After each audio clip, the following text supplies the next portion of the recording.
పండితుడి శిష్యులు. గోవిందుడు ఒక పండితుడి ఇంట పనిచేసేవాడు. తాను కూడా చదువుకోవాలనే కోరిక అతనిలో తీవ్రంగా ఉండేది. అందుచేత అతను తరచుగా తన పని మరిచిపోయి పండితుడు శిష్యులకి చెప్పే పాఠాలను ఆలకిస్తూ ఉండేవాడు. ఒకసారి అతను అలాగే పండితుడు శిష్యులకు చెప్పే పాఠం వింటూ చెయ్యవలసిన పనులు మర్చిపోయేసరికి అది గమనించి పండితుడి భార్య అతన్ని నానా మాటలు అంది. పని మాని ఏం వింటున్నావురా అని పండితుడు వాణ్ణి అడిగాడు. నాకు కూడా చదువుకోవాలని కోరిక అన్నాడు గోవిందుడు.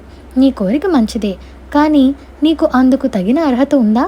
నీకు ఇప్పుడు నేనేం పాఠం చెప్తున్నానో అర్థమవుతుందా? ఏది చెప్పు.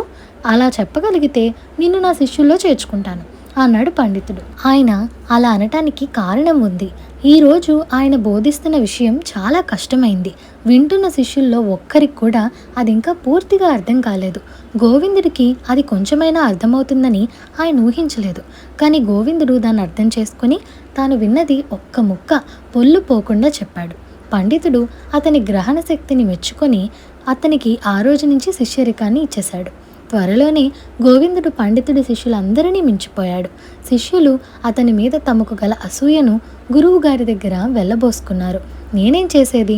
వాడు సరస్వతీదేవి అవతారంలా ఉన్నాడు, వాడు నన్నే మించిపోయేటట్టున్నాడు అన్నాడు పండితుడు. విద్యాభ్యాసం చేస్తుండగానే గోవిందుడికి కవిత్వం అబ్బింది. వాడి కవిత్వానికి ఎంతో ఖ్యాతి వచ్చింది. గొప్ప గొప్ప వాళ్ళు తమ ఇళ్లకు ఆహ్వానించి కవితా గోష్ఠి జరిపి గొప్పగా సత్కరించసాగారు. ఇదంతా చూసి పండితుడి శిష్యులకు కన్నెర్రగా ఉండేది.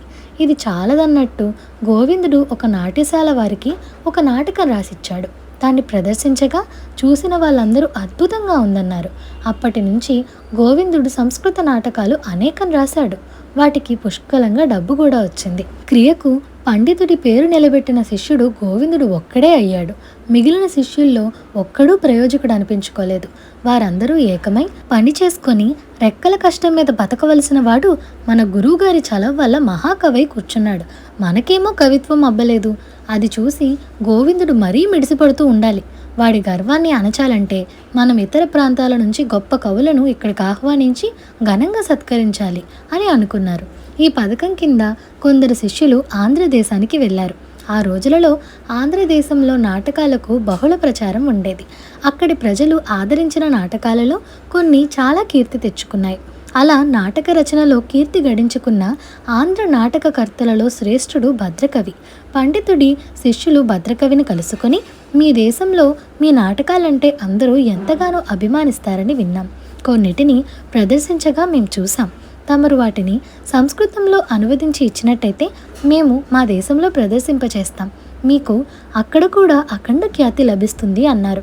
భద్రకవి వారికి ధన్యవాదాలు చెప్పుకొని, నా నాటకాలన్నిటికీ సంస్కృత మాతృకలున్నవి, నేను వాటిని ఆంధ్రీకరించాను అంతే అని అన్నాడు.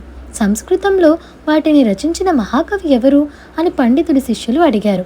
ఆ మహాకవి ఉండే నగరం ఉజ్జయిని, అతని పేరు గోవిందుడు అన్నాడు భద్రకవి. శిష్యులకు చచ్చేటంత అవమానమైంది. దేశ దేశాల వాళ్ళు గోవిందుడి నాటకాలను తమ భాషలోకి తర్జుమా చేసుకొని ఆనందిస్తూ ఉంటే తాము ఆ నాటకాలను వదిలిపెట్టి ఇతర ప్రాంతాలు తిరుగుతున్నారు. అసూయ ఎంత పనైనా చేయిస్తుంది అనుకొని వాళ్ళు బుద్ధి తెచ్చుకొని వెంటనే తమ నగరానికి తిరిగి వెళ్ళారు. ఇదండి ఇవాల్టి కథ. ఈ కథ మీకు ఎలా అనిపించిందో మాకు కామెంట్ సెక్షన్లో చెప్పండి. అలాగే మీకు ఈ వీడియో నచ్చినట్లయితే like, share, subscribe to Priya stories Telugu. Thank you for watching.